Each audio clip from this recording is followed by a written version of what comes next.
You're watching the intersection between economics and education with the Connecticut Parents Union. If you faith-based, Pastor, I know you appreciate this, right? But it's the hands on the net. It took all the hands on the net to be able to bring in the greatest fishing story ever told in mankind. It's the same kind of concept with the Opportunity Zone program. There's room for all of us to put our hands on the net. There's room for all of us to get involved in some way, shape, or form. Whether you've never been involved in community development or economic development or revitalization or anything like that, there's outlets for you to get involved. Like I mentioned, not only is there the federal support, but you have state support. I'll use like Ohio as an example, because I don't exactly know the numbers for Connecticut, but I know the numbers for Ohio. At the state level, Ohio announced $200 million in their state budget this year for 2023 to support investments into the Opportunity Zone program. At the city level, I'll use Baltimore, because again, they're very publicized as well with press releases. Baltimore's allocated $50 million at the city level to invest. And they're not alone. All 50 states have got allocations.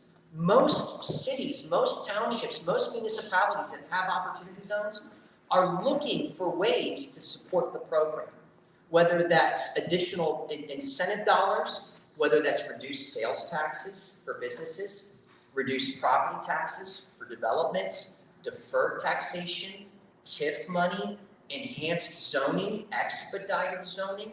There's so much support for a program that virtually goes untapped. I am the broker owner for Latitude Commercial and Development. Been in commercial development in the commercial sector as a broker for over 20 some years, in real estate actually, in the commercial space for over 10.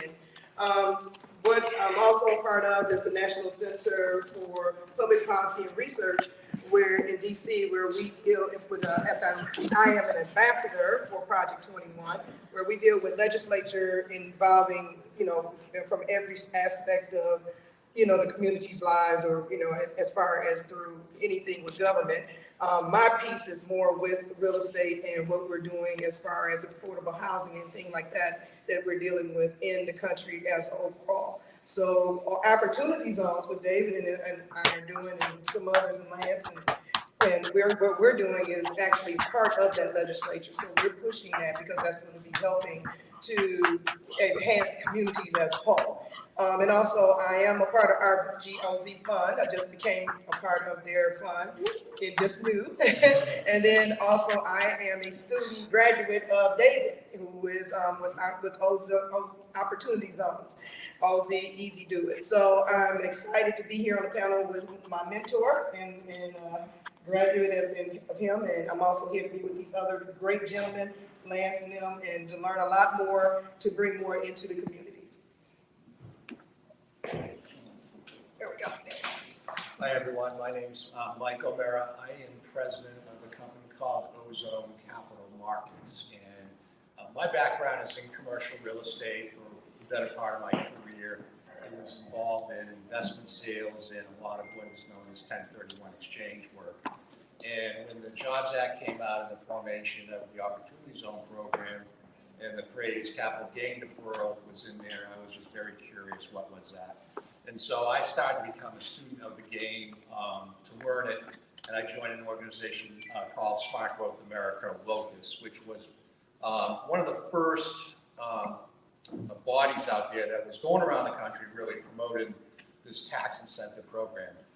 And so what happened to me once I got educated in this space, I was like, okay, I get this, there's all these zones, and how do I find them? So I started calling all the economic development agencies around the country. I targeted some in, Massachusetts, that's where I'm based, but I came down here in Connecticut. Connecticut did a phenomenal job at the outset to really promote it. And the economic development agencies were always excited to hear someone, want to learn about their zones. What I saw quickly is there's a gap, right? You had this new tax incentive, and everyone looked at the legislation. David's an expert. I don't know anyone else that can speak it to the way he does it.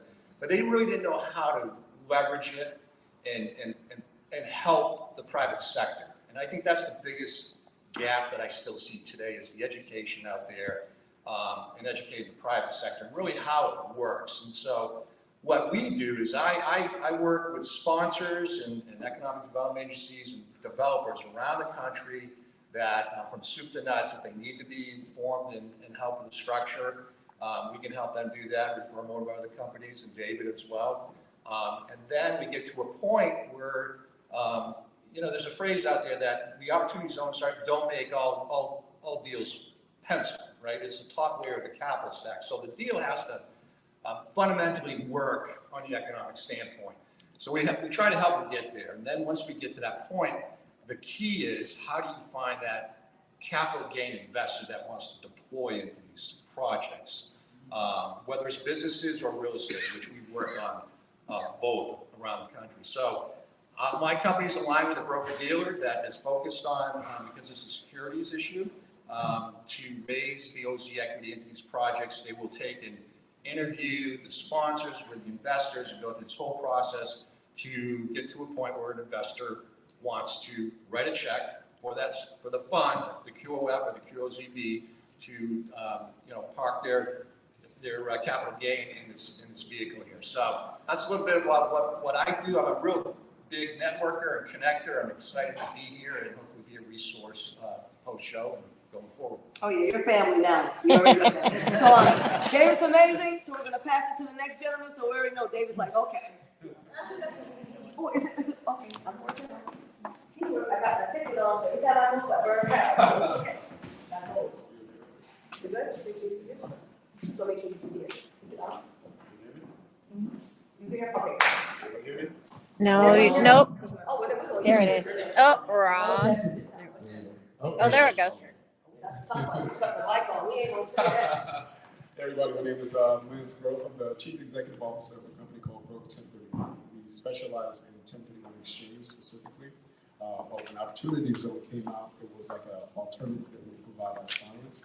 So our focus is 1031 exchange. It focuses on real property, and Opportunity Zones is a bit more kind of like a blanket through all capital gains, where you can also do Bitcoin. You can also, anything that has a capital gains like stock. For the most part, whenever we do approach the opportunity zone subject, we kind of funnel it over to David's team. It's kind of like a support system, because with 1031s, it's a very strict guidelines. So when they sell property, they have capital gains taxes. But when they close escrow, they have 45 days to find a new property, 180 days to get there. So often people will fail in doing so. That 45 days is a very strict timeline. So we can hand them over to who does it, so they can give them an additional support. Say, hey, before you failed to 1031 exchange, sorry, you just have to pay your taxes at the end of the year.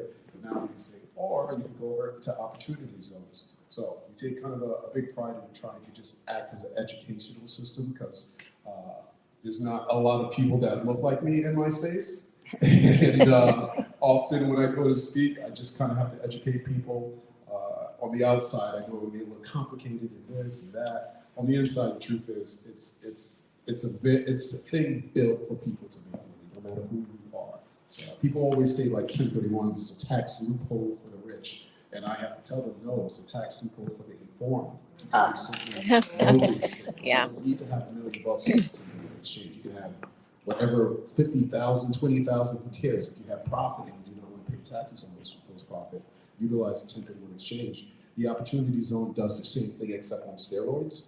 It's specifically targeted low income areas. So my team and I, we try diligently to try to get this information out there. Like, hey, you do know this area, it's an opportunity zone. There are a ton of human beings with money that if they do not invest in this area, they will pay significant taxes. So when I hear you say something like, Governor Lamont has all these investors that are ready to deploy capital, I'm big on telling everybody, find out where all the opportunity zones are in the neighborhood. Yeah. Because it's basically saying, hey, you guys want to invest? If you do so over here, you will no longer have to worry about significant taxes. And I'm coming from California, so the tax over there is 30 to 33%. on capital gains. That's a lot of criminal. I think it's a It's a crime. Okay.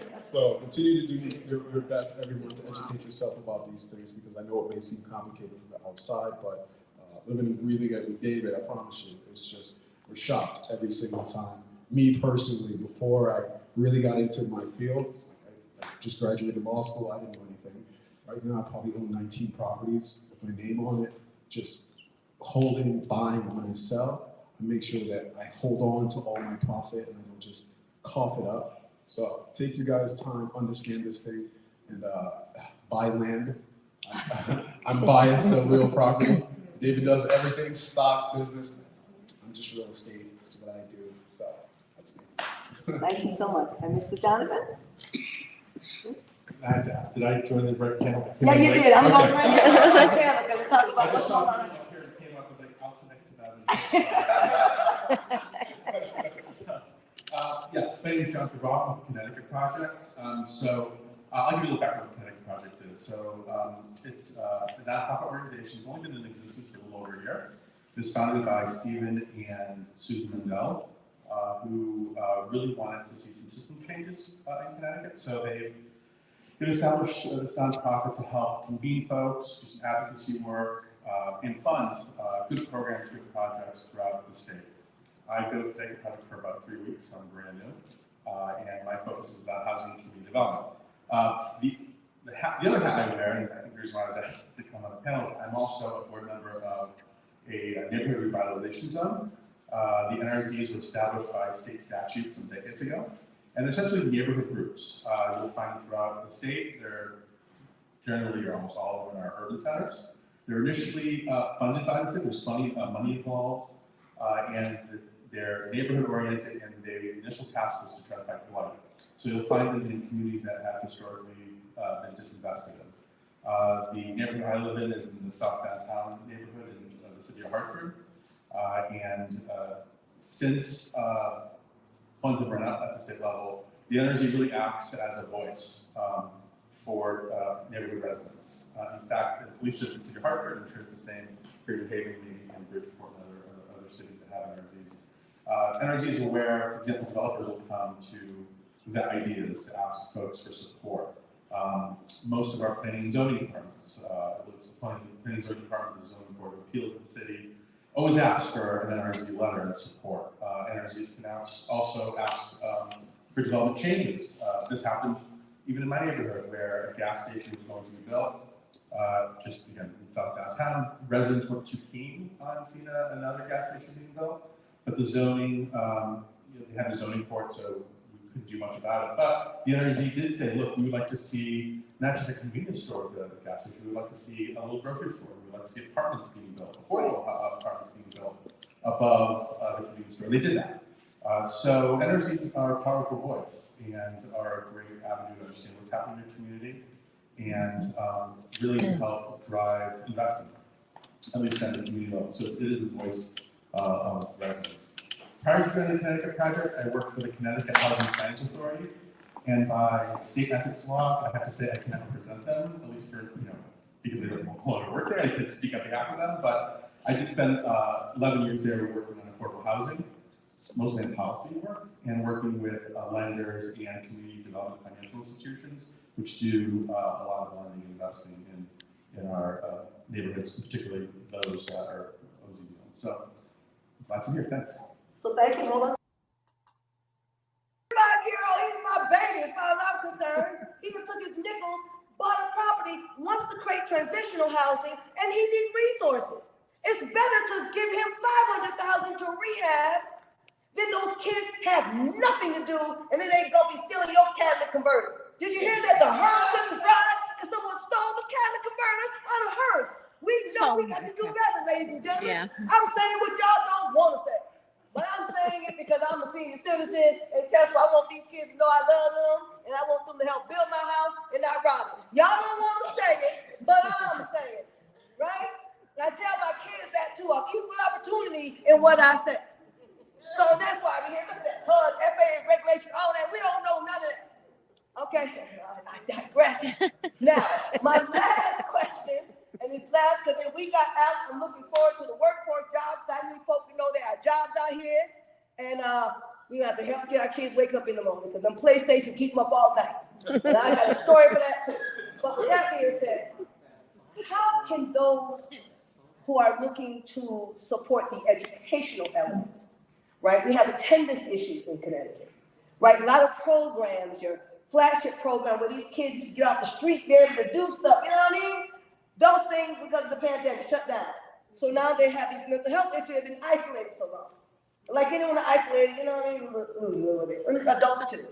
So we got people who want to invest in transitional housing, tutoring programs, all of this. Can we do schools? Absolutely. Absolutely. Now, publicly funded schools are going to be a little different to take advantage of the opportunities on the program because they're subsidized back by state dollars, local dollars, in some cases federal dollars. It's the private schools that you look at. And I'm not talking private schools that are, six figures and for the super rich kids. But I'm just talking about quality education that's done privately in these communities. And that's where you bring together a coalition of. We're located in the greater Hartford area.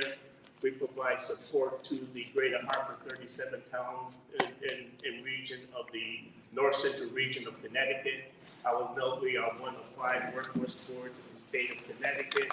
We all have the same mission, which is to work with businesses, work with education, work with our community leaders, work with our state organizations to really drive the development of building a coherent workforce development system to ensure that we have talent to meet the needs of the employers that we have in our state and in our communities. But that is the purpose and responsibility of the workforce system and the workforce organization and Capital Workforce Partners. I will note that I've been with the organization for an extended period of time. I do have a long history in workforce development and education.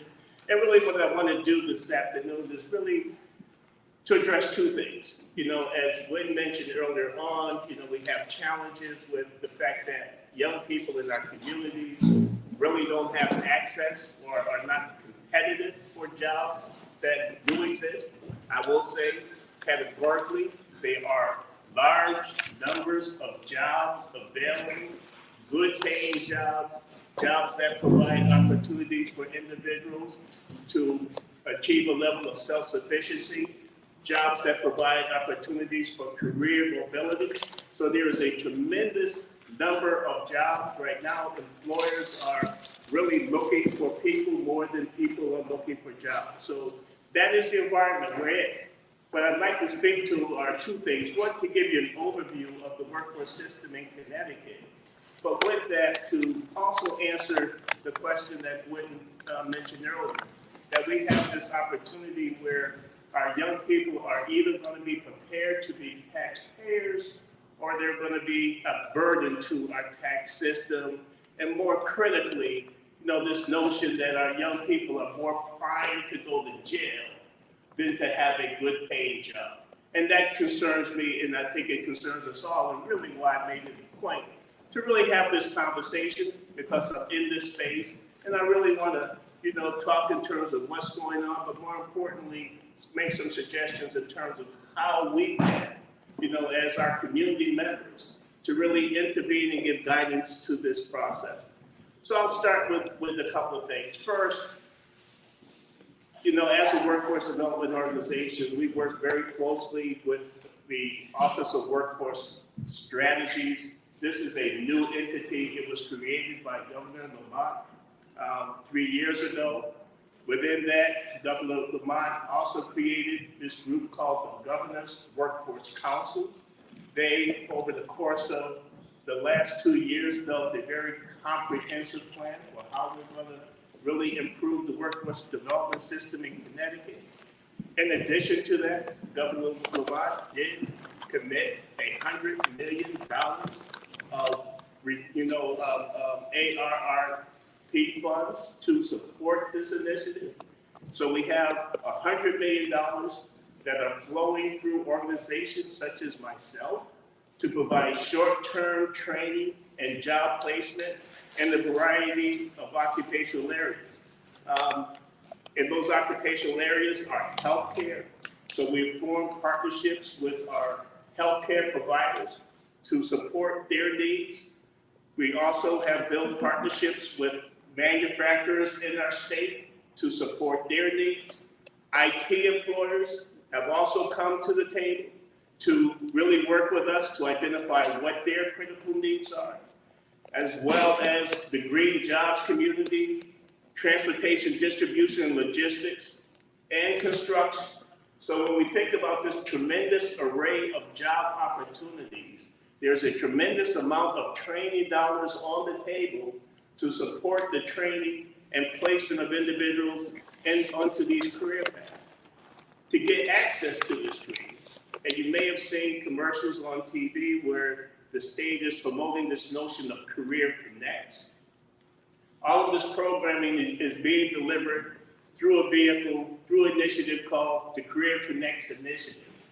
To get access to this service, there is an online portal, and that portal is being promoted out into our community for individuals to register.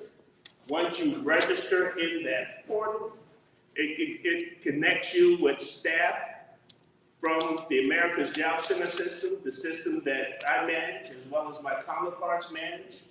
We will be able to bring you in, do an assessment, and connect you to the type of career path that you want to pursue. The challenge to this process is that to get into the system and get through the portal, it also requires that you take an assessment of your basic skills. And my fear, as we are rolling out this process, that our people are being screened out of that process, not necessarily screened in. And I will say, from my perspective, being aware of this, my team is really trying to work around structural issues. It's not intended to screen anyone out. The purpose of the assessment is to enable us to quickly assess a person's capabilities so we can rapidly connect them to the appropriate training program. So this system presupposes that we have the basic skills, we have the knowledge, and it's just a matter of connecting us to the appropriate training. That's our good news. The challenge is that a lot of the young people in our communities that we see don't have the wherewithal, don't have the skills necessary to really connect effectively to the system. And that's why I'm here to also suggest a remedy to that situation. And it really starts with, how are we looking at the K through 12 system? And I wanted to really kind of lead into that. And just a little background on why I believe this is extremely important is that, the environment in our economy and the labor market has been rapidly shifting. It started shifting rapidly when we had our 2009 recession. As we came out of that recession, there was a marked transformation within the workplace. And that transformation was the replacement and the higher use of technology in lieu of the use of people. So this technology innovation through technology and automation and artificial intelligence, it began in 2009 in a rapid way to reshape the way the workplace is, reshape the responsibilities within the workplace, but more importantly, it begins to reshape the workforce or the needs for workforce and the necessary skills and training that individuals need to have to participate in that workforce.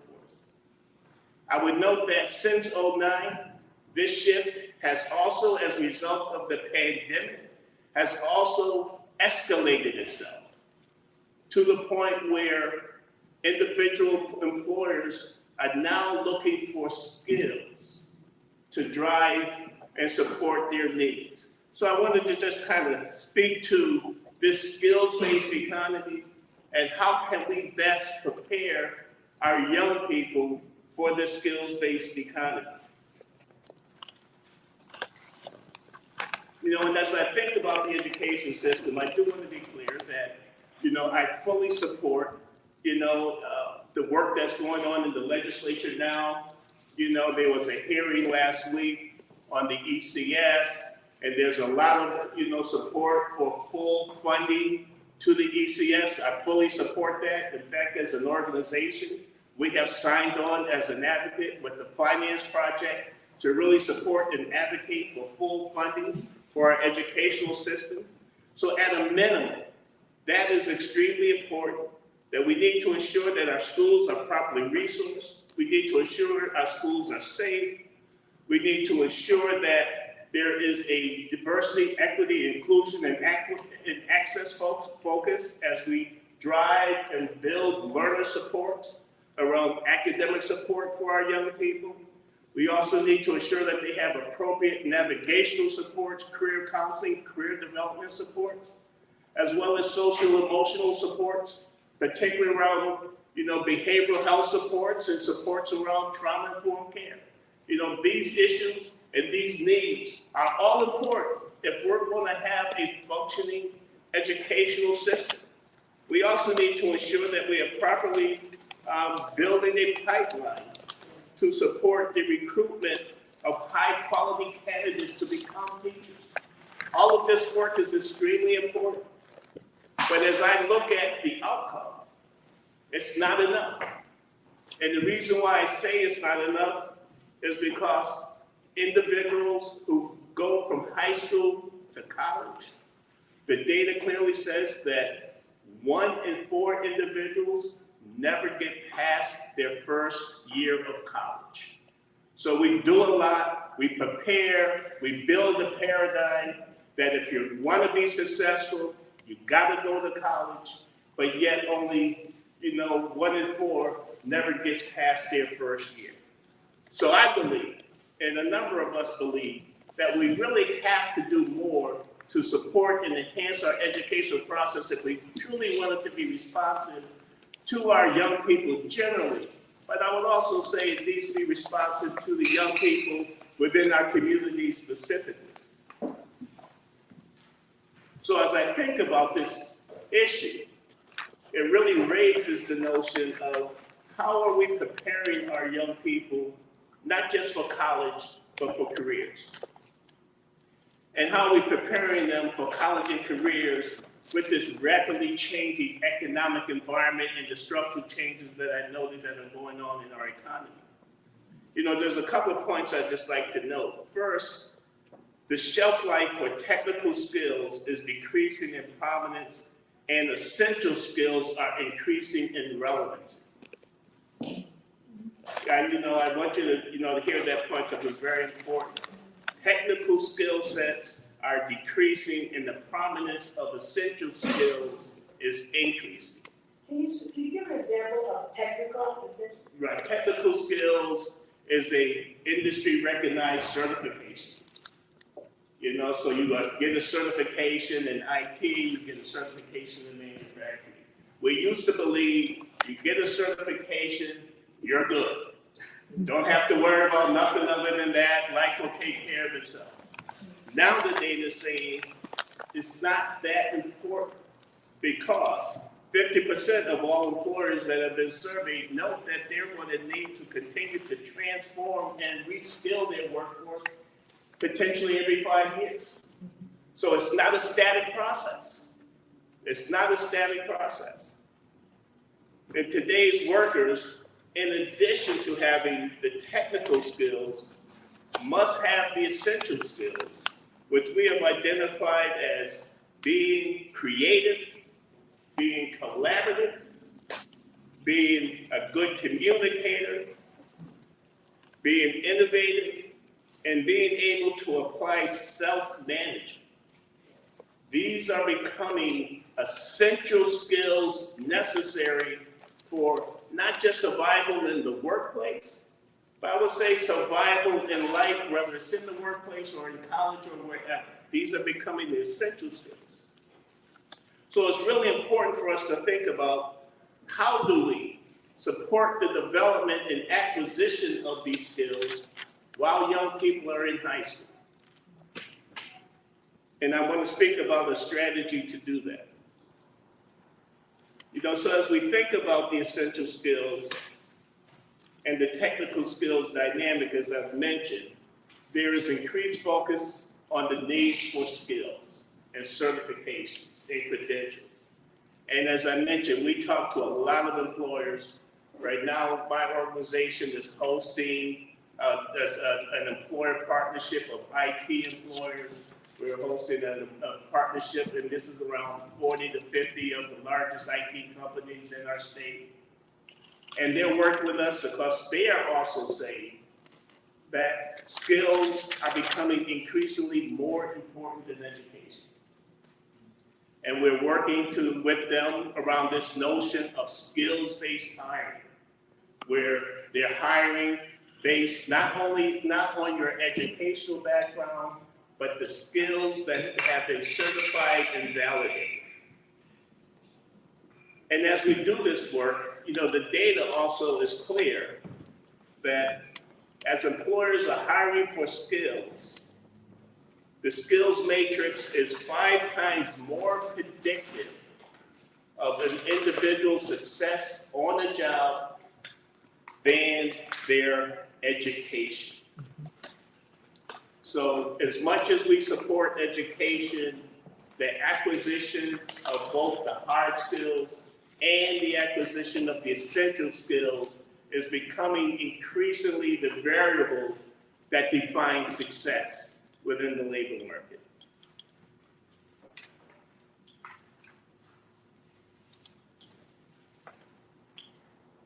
As I mentioned, this changing and evolving workplace, through digitization, automation, proliferation of artificial intelligence, they're rapidly changing the workplace.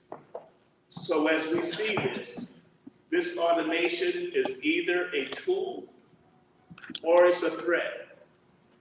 And a lot of us see IT and artificial intelligence as a threat. You hear it in the news all the time. It's taking our jobs away. It's not taking our jobs away, it's redefining the jobs that are available. So it's not a net result in a loss of jobs. It's really rising the bar of the types of jobs that are current. And I always use this very simple example. In my office in Hartford, we used to have a parking attendant. And actually there was a person who was the parking attendant that collected the money, let you in, and took your money to let you out. Now when you go to any parking lot, do you see a person? There's a kiosk in, you take your ticket, and there's a kiosk that lets you out. That's a low-end example, but it's just the way it's shifting. So there's no longer parking attendants, but there are requiring that attendants who support the kiosk is the new job that has created itself in this environment. So there's a shift, not a replacement. So I just wanted to make that clear. We also used to believe that if our young people were proficient in STEM, science, technology, engineering, and math, they're good. That is the case, but it's increasingly becoming less the case as the need for the essential skills are escalating. So the question becomes, how do we ensure that our young people are getting these essential skills while they're in high school? And I just wanted to talk about a model that I just want to kind of put out here. It's not a new model. It's a model that's being used in other states. Colorado, in particular, has a career-wise initiative that has really embraced this new model. Connecticut is talking about it, and I think we will slowly get there, but I wanted to put it out because as advocates in our community, we also need to be knowledgeable. And this model that I'm referring to is really the integration of academic instruction with work-based learning. It's referred to as a dual-track model. The complex patient and also addiction medicine. It is my goal in life to put myself out of a job. I hear the same stories over and over again to the point where it affects my mental health. And that is the stories of kids coming through the school to prison pipeline, kids exposed to violence, to trauma, to sexuality, to abuse, before they even know what those words mean. Those kids that don't have a chance, and if they're alive, they make it to my clinic, and I'm just done with that. I'm just done with that. What I want to do is to see these things prevented, because an ounce of prevention is worth like more than a pound of cure. And without knowledge, my people perish. And that's exactly what's happening. People are literally dying of lack of knowledge. And our society is changing dramatically. Population is exploding. Jobs are changing. The pace of change is dramatic. I have people coming out of prison. A lot of my patients are, they come from the incarcerated population, and they get PTSD just coming out of prison because of how bad the change is, that they didn't know how different it was. They don't know how to fit back in, and it's only been a few years. That's how much our society is changing. Our kids need to be flexible. They need to learn how to engage in lifelong learning. They need to have excellent communication skills, excellent reading skills. They need to be on point with that, but more than that, they need mental health. Because when your greatest achievement, like you said, is getting out of bed in the morning, that's a problem. And kids, their very early ages, their brains are not developed, and you get permanent changes in their brains. Permanent changes in the brain, including epigenetic changes, methylation of the DNA, all these things, and the body keeps the score. The brain keeps the score. The life keeps the score of what these kids have gone through, and it is multifactorial. And I see we get kind of silo here, silo there. Here's a little education piece, here's a little housing piece, here's a little, recovery piece. These pieces need to come together. And where there isn't the political will to do so, it's incumbent upon us to make it happen, and that's what I'm working on. Thank you so much. So Jonathan, reintroduce yourself. We have some new players in the room. Hi, Jonathan Rowe here. As you mentioned, actually, we'll not film, but I just wanted to also talk a little bit more about the neighborhood revitalization zones. While they were founded to fight blight, they've become good neighborhood groups and advocates. And one of the wonderful things, at least in the NRZs that I'm on now, and for many other NRZs, is they get regular communication from police department, fire department, what's going on. And I have to say, during COVID, it was disturbing to hear how many folks who were in drugs, folks who lost their jobs, and at one point, even the police department actually asked residents if they wanted Narcan at their homes, and they were trying to maybe provide that to them because of all the cases we were having in our community.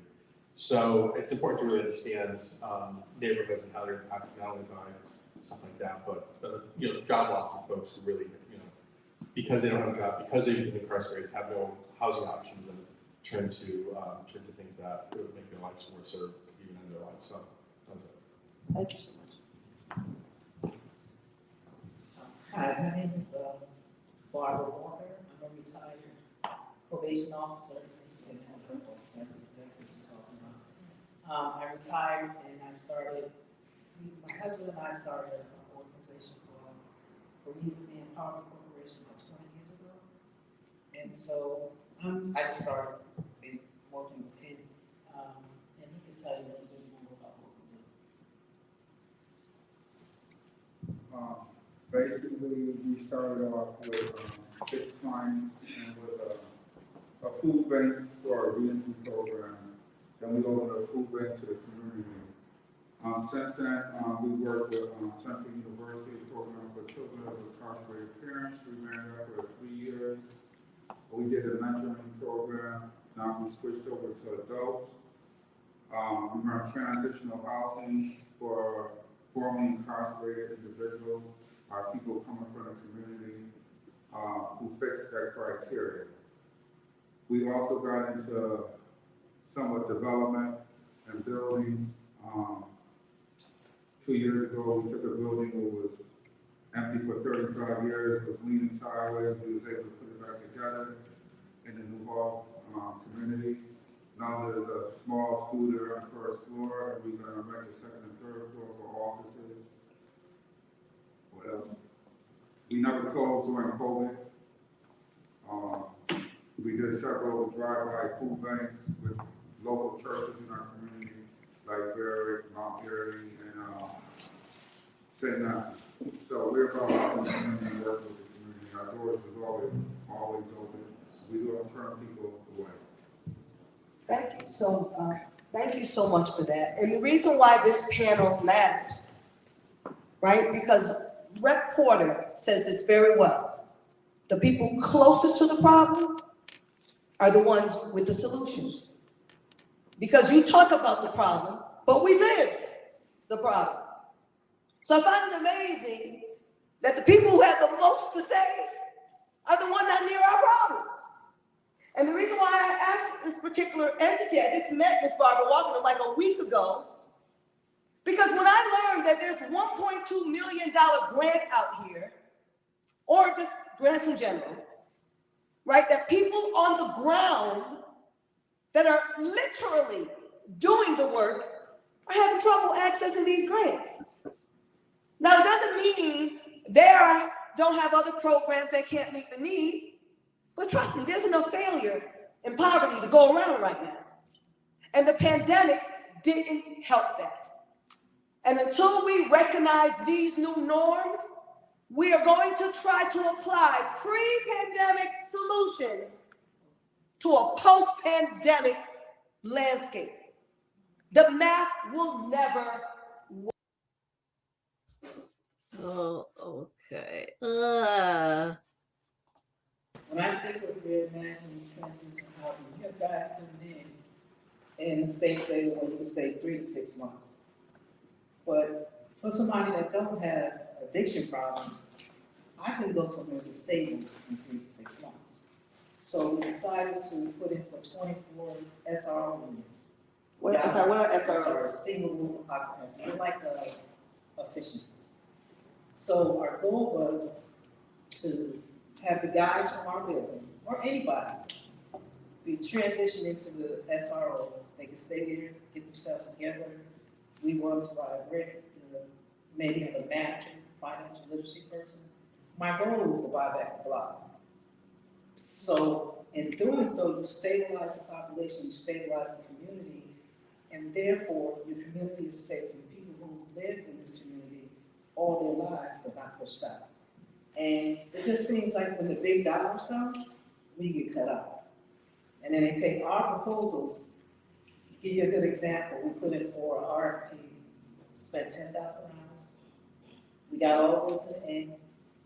They awarded it to somebody in the shelter with no skill set, never did this type of work, allowed them to buy a building to rent when we own our buildings. And so we just got pushed out. It was a $2.5 million grant. And we had everything they wanted, everything. And they took all our ideas, gave it to another entity, and gave them the money.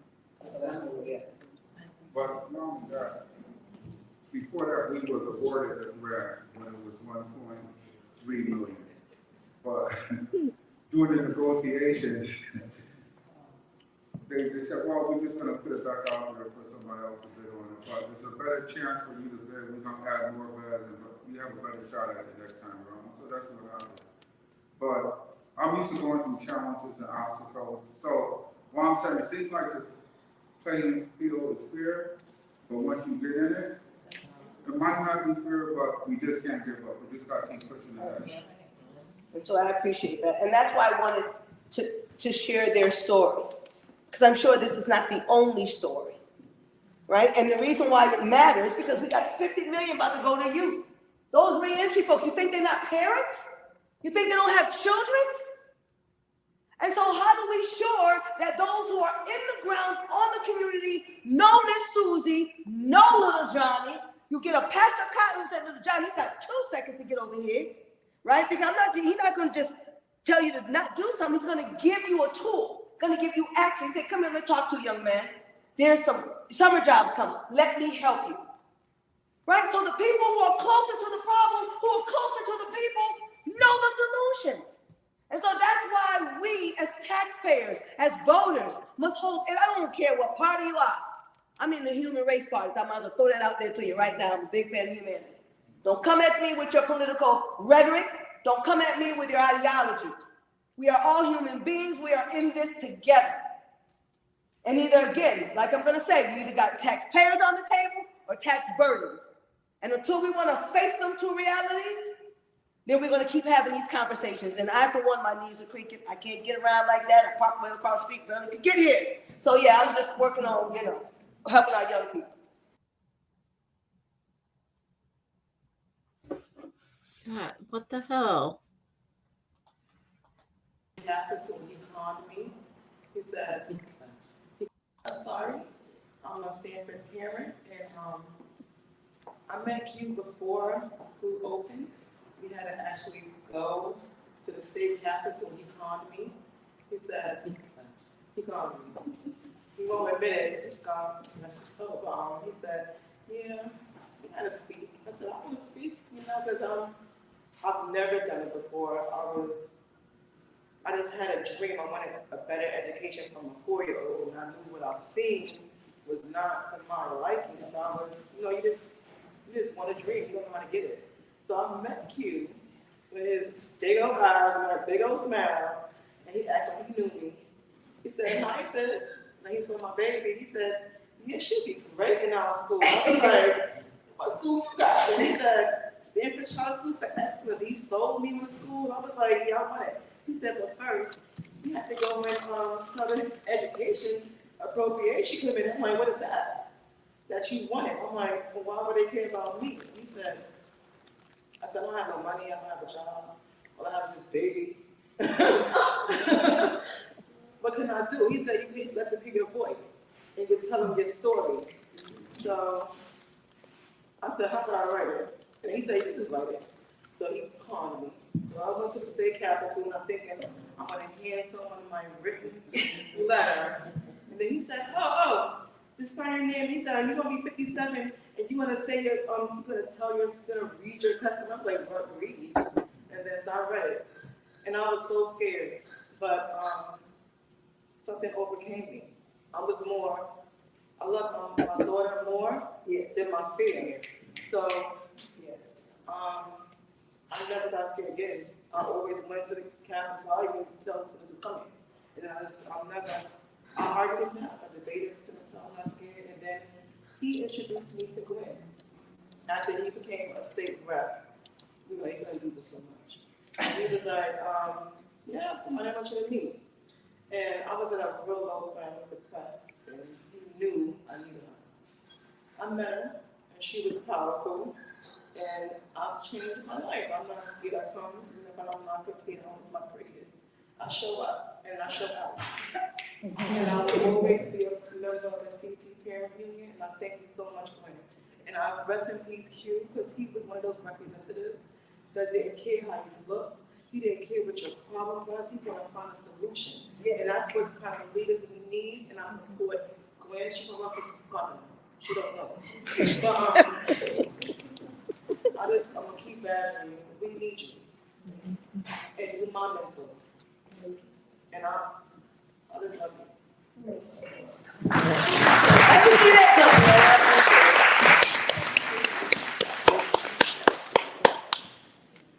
So as we close, right, we family. And so you end with family. Right? We like Ms. Robbins said, we don't have to reinvent wheels. You know why I'm a force to be reckoned with? And it took me a lot to say that. I used to be embarrassed because that radical lady over there, I thought there was something wrong with being radical. But then when I started listening to some of what things they were saying, I said, you can't possibly be serious right now. So I had no choice but to be radical because I didn't know if they were making any sense. But we all have a part to play. We all have a part to play. From the baby in the womb, they have a purpose. That's why we talk about reading, right? I didn't learn about breastfeeding the importance of 30-something.